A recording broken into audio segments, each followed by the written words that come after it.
All right, who likes to feel like they're being pitched? Nobody, right? And if you've been on those calls where you know what's coming, your guard goes up, well, in this episode, we're going to talk about what that feels like and the influencers you should avoid when working with, and why I recommend working with only one type of influencer if you want to be truly successful with influencer marketing in your business. Hey, my name is Joey Valco from Partner Up Profits, where we help mission-based brands align with integrity influencers. So if you're a brand, you're in the right place. And if you're an influencer, you're in the right place. Let's make some deals. Now, I've been doing this for over 2 decades. I've helped brands generate over $150 million in sales, and I've helped put over $30 million in the pockets of influencers. So we're going to talk about transactional influencers and mission-based influencers today. First, transactional influencers. Now, if you're not sure what the distinction is between these two, this video is going to clear all of this up, and you're going to understand why some are good for some things and some are good for other things. Number one, transactional influencers are basically people that you hire. They could be actors. They have absolutely no audience sometimes. They have no direct influence on a customer base that may or may not go buy your products tomorrow. So these are UGC creators, and you can find them for hire on a bunch of different sites out there. And it's not to say that you can't go and do this. However, over the long-term period, you're going to actually save by going with what I'm going to talk about in the next section, which are mission-based influencers.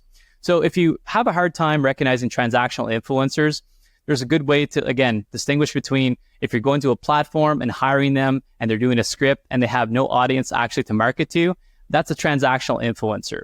And what you can do with those ads is you can put them in your own ad platform. So you're going to advertise using your company profile on Meta or whatever advertising platforms you're using, but it's essentially a person hired to produce a video asset for you. And you can even use AI actors now. There's these AI influencers you can actually start to use. And again, some of these may or may not make you money, but over time, they're not going to necessarily build a brand. All right, number 2 is mission-based integrity influencers. Now, they're harder to find, they're more rare, but they're so much more valuable for your business. Mission-based influencers is what creates a brand from a product. It's what creates wildfire referral systems, organic promotions, and other people taking notice. Yes, there's brand awareness, and that can't necessarily be measured, but it does happen. Other influencers pay attention to what influencers are promoting, provided this influencer actually has an audience. Transactional influencers, they don't have an audience, so you don't get that benefit from that one. Now, integrity influencers, they care more about their audience and the opinion of the audience more than just another paycheck. So you can't just pay for them and get exactly what you want. You have to actually have a good mission, great core values at your company, and a bigger purpose than just selling a product. They have a higher engagement, and their audience consists of super fans, which is great because if you get the right influencer, it makes it selling to their customer base so much easier.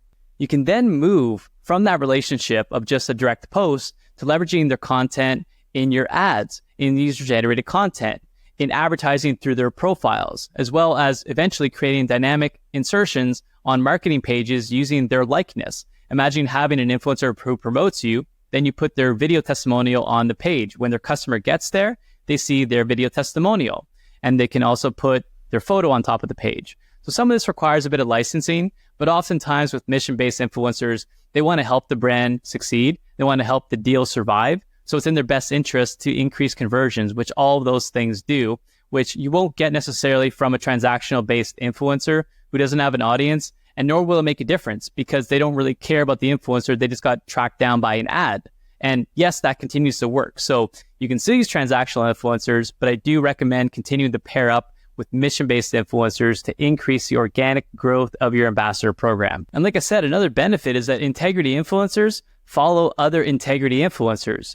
So if they see somebody promoting this brand, all of a sudden that gets noticed. Then you get more people knocking on your door saying, hey, I noticed that my friend's promoting this. I'd like to promote it or at least try the product and look at a longer term deal.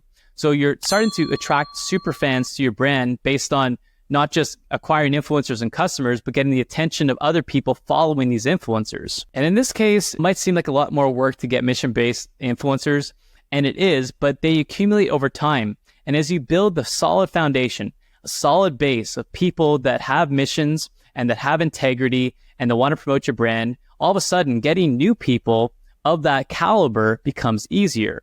But you have to put in the work initially, and I've been in that experience. It feels frustrating, it can feel discouraging, but it just takes a couple partnerships to get to that level, and all of a sudden you get that credibility and you get people that want to partner up with you.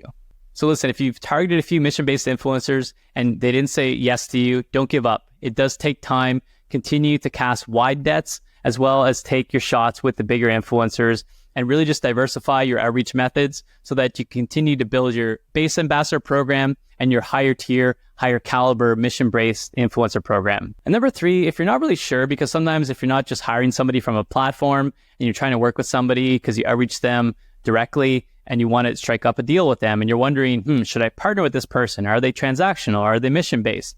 There's a few key indicators that I like to give my team as far as whether we should work with them or not, depending on the outcome we're trying to produce. If we're just trying to produce another UGC asset for an ad campaign, then I don't really care.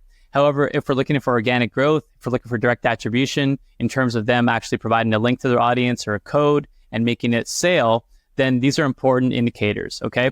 So if they don't want to work with you on a long-term strategy or a win-win deal, that's a red flag.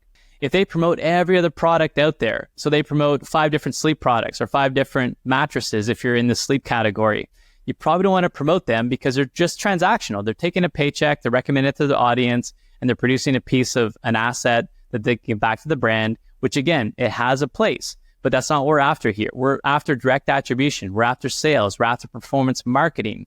So if they just promote everything else, even though at first glance it might seem, well, great, they'll promote my product. Don't go after those ones. And there's a couple of tools you can use out there. Some are paid, some are free.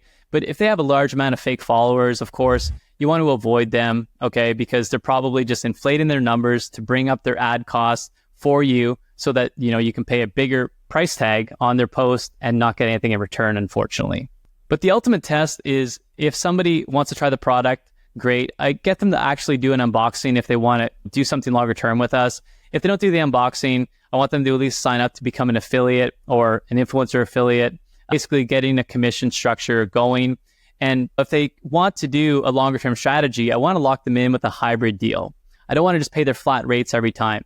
And if they're not confident enough to take a percentage of sales by also discounting their flat rate, then that's a bit of a red flag for me. I might still test with them to begin with, but ultimately a long-term strategy for me has to be a hybrid deal. It has to be, hey, I'm willing to discount my fee because I really value this brand and I like to see performance and I want to be incentivized as an influencer for your brand to perform.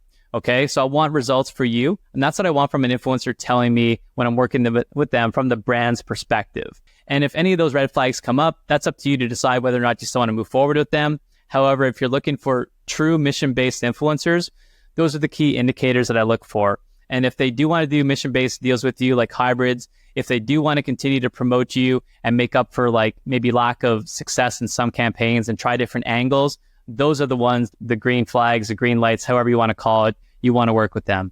So action steps, okay? Continue to work with transactional influencers if that's where your starting point is and if that's all you need. However, if you're looking to take your product to become a brand and to continue to build a bigger ambassador base, then you want to work with mission-based integrity influencers. And if you want to know how to do that, you can go to partnerupprofits.com, find the resource section or the product section. I've got a bunch of free tools there. You can start learning how to find mission-based influencers using systems and programs that my teams use that are all available to you for free.